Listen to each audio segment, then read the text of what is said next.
Hi friends, ಎಲ್ಲರಿಗೂ ನಮಸ್ಕಾರ. Welcome back to my YouTube channel.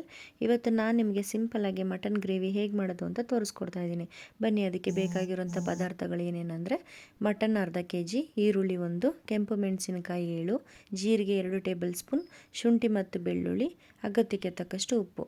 ಈಗ ನೋಡಿ, ನಾನು ಅರ್ಧ kg ಅಷ್ಟು ಮಟನ್ ತೊಗೊಂಡಿದ್ದೀನಿ. ಅದಕ್ಕೆ ಸ್ವಲ್ಪ ಉಪ್ಪು ಮತ್ತು ಅರಿಶಿನ ಪುಡಿ ಹಾಕಿ ತೊಳ್ಕೊತಾ ಇದ್ದೀನಿ. ಈಗ ಮಟನ್ನ ತೊಳ್ಕೊಂಡಾಗಿದೆ. ನೆಕ್ಸ್ಟ್ ಮಟನ್ನ ಬೇಯಿಸ್ಕೊಳ್ಳೋದಕ್ಕೆ ನಾನು ಅರ್ಧ ಈರುಳ್ಳಿ, ಅರಿಶಿನ ಪುಡಿ, ಸ್ವಲ್ಪ ಉಪ್ಪನ್ನು ಹಾಕ್ಕೊತಾ ಇದ್ದೀನಿ. ಅದ್ರ ಜೊತೆಗೆ ಅರ್ಧ ಲೋಟದಷ್ಟು ನೀರನ್ನು ಹಾಕಿ ಚೆನ್ನಾಗಿ ಮಿಕ್ಸ್ ಮಾಡ್ಕೊತಾ ಇದ್ದೀನಿ.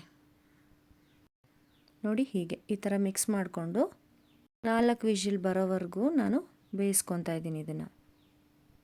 ಈಗ ನಾನು ಮಸಾಲೆ ರೆಡಿ ಮಾಡ್ಕೊತಾ ಇದ್ದೀನಿ. ನೋಡಿ, ಅರ್ಧ ಈರುಳ್ಳಿ, 2 ಟೇಬಲ್ ಸ್ಪೂನಷ್ಟು ಜೀರಿಗೆ, 6 ಎಸಳು ಬೆಳ್ಳುಳ್ಳಿ, 2 ಇಂಚು ಶುಂಠಿ, 7 ಒಣಮೆಣ್ಸಿನ್ಕಾಯಿನ ನಾನು ತೊಗೊಂಡಿದ್ದೀನಿ.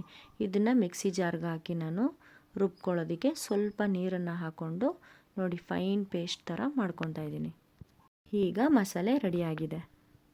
ಈಗ 4 ವಿಷಿಲ್ ಬಂದಿದೆ. ಮಟನ್ ಈಗ ಸಾಫ್ಟಾಗೆ ಬೆಂದಿರುತ್ತೆ. ಈಗ ಮಟನ್ ಗ್ರೇವಿ ಮಾಡೋದಕ್ಕೆ ಒಂದು ಬಾಣಲಿನ ಇಟ್ಟು 2 ಟೇಬಲ್ ಸ್ಪೂನಷ್ಟು ಆಯಿಲ್ ಹಾಕ್ಕೊತಾ ಇದ್ದೀನಿ ನಾನು.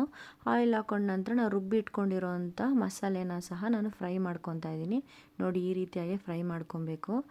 ಒಂದು 2 ನಿಮಿಷ ಫ್ರೈ ಆದ ನಂತರ ನಿಮಗೆ ಜೀರಿಗೆದು ಘಮ ಬರುತ್ತೆ. ಘಮ ಬಂದ ನಂತರ ಈ ಮಸಾಲೆ ರೆಡಿ ಇದೆ ಅಂತ ಅರ್ಥ. ಈಗ ನಾವು ಮಟನ್ನ ಬೇಯಿಸ್ಕೊಂಡಿರ್ತೀವಲ್ಲ, ಅದನ್ನು ಹಾಕ್ಕೊತಾ ಇದ್ದೀನಿ. ಹಾಕೊಂಡ ನಂತರ ಚೆನ್ನಾಗಿ ಮಿಕ್ಸ್ ಮಾಡ್ಕೊಬೇಕು. ನೋಡಿ, ಈ ರೀತಿಯಾಗಿ ಆ ಮಸಾಲೆ ಅದಕ್ಕೆ ಹೊಂದ್ಕೊಳ್ಳೋ ರೀತಿಯಲ್ಲಿ ಮಿಕ್ಸ್ ಮಾಡಬೇಕು. ನೀವು ಮಿಕ್ಸ್ ಮಾಡ್ಕೊಂಡ ನಂತರ ಸ್ವಲ್ಪ ಉಪ್ಪು ಹಾಕಬೇಕು. ಉಪ್ಪು ಹಾಕಿದ ನಂತರ ಮಿಕ್ಸ್ ಮಾಡಿ ಲಿಡ್ನ ಕ್ಲೋಸ್ ಮಾಡಿ ಇದನ್ನು ಬೇಯಲಿಕ್ಕೆ ಬಿಡಬೇಕು. ನೋಡಿ, ಈ ರೀತಿಯಾಗಿ ಬೆಂದಿರುತ್ತೆ. ಇದಕ್ಕೆ ಸ್ವಲ್ಪ ಕೊತ್ತಂಬರಿ ಸೊಪ್ಪನ್ನ ಹಾಕ್ಕೊತಾ ಇದ್ದೀನಿ ನಾನು. ಹಾಕ್ಕೊಂಡು ಚೆನ್ನಾಗಿ ಮಿಕ್ಸ್ ಮಾಡ್ತಾ ಇದ್ದೀನಿ. ನೋಡಿ, ಈ ಥರ ತಿಕ್ ಗ್ರೇವಿ ಆಗಿ ಬರಬೇಕು. ಸೊ ಇದು ತುಂಬ ಟೇಸ್ಟಿಯಾಗಿರುತ್ತೆ. ಇದು ಮುದ್ದೆ ಮತ್ತು ಚಪಾತಿಗೆ ಒಳ್ಳೆ ಕಾಂಬಿನೇಷನ್ ಅಂತಲೇ ಹೇಳ್ಬೋದು. ಇದಕ್ಕೆ ನಾನು ಯಾವುದೇ ರೀತಿಯಾದಂಥ ಚಕ್ಕೆ, ಲವಂಗ, ಗರಂ ಮಸಾಲ ಯೂಸ್ ಮಾಡಲಿಲ್ಲ ನಾನು. ಫ್ರೆಂಡ್ಸ್, ನೀವು ಈ ರೆಸಿಪಿನ ಟ್ರೈ ಮಾಡಿ ಹೇಗಿದೆ ಅಂತ ಹೇಳಿ ಕಮೆಂಟ್ ಮಾಡಿ. ಫ್ರೆಂಡ್ಸ್, ಇನ್ನೊಂದು ರೆಸಿಪಿ ಜೊತೆ ಭೇಟಿ ಆಗ್ತೀನಿ. ಅಲ್ಲಿ ತನಕ ಟೇಕ್ ಕೇರ್. ಬಾಯ್ ಬಾಯ್.